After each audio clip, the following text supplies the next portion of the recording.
Nilikuwa katika maombi juzi. Ikiwa katika maombi, nilikuwa naomba kwa habari ya mwaka huu ambao Mungu atatupa, naamini.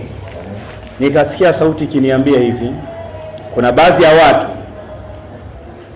naamini hata kanisani hapa wapo, au ni marafiki tunashirikiana, sifahamu, kwamba kuna mambo kwao yalikuwa ni magumu sana, lakini katika mwaka huu ambao Mungu anaenda kuleta kwao, hayo mambo yatakuwa mepesi. Simjui huyo mtu ni nani, lakini namwamini huyo Yesu kwa sababu ni uhakika aliniambia. Bwana Yesu asifiwe sana. Nilikuwa pia kwenye maombi na tafakari nzito sana. Kuna mambo pia nikawa nimeambiwa kwa sauti, baadaye nikaambiwa kwa ishara. Ili nisumbua niyaseme nisiyaseme. Nikasema haya mambo mimi nitayasema kabla ya ujumbe. Jambo la kwanza, Mungu akupe neema. Niseme kwa anayehusika sasa. Katika huu mwaka unaoendea, jitahidi ishinde dhambi ya uzinzi na uasherati.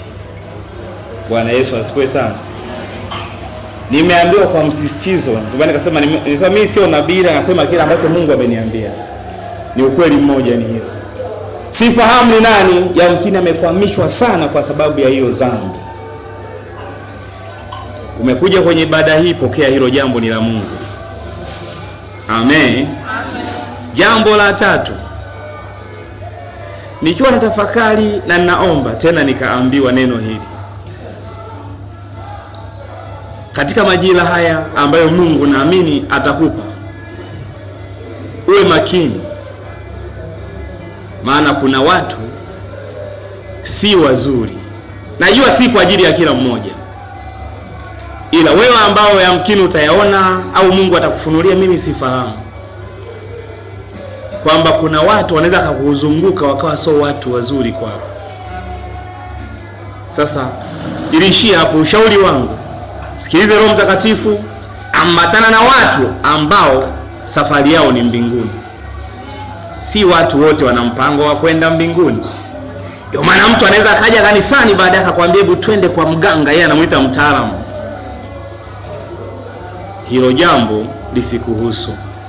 Bwana Yesu asifiwe sana.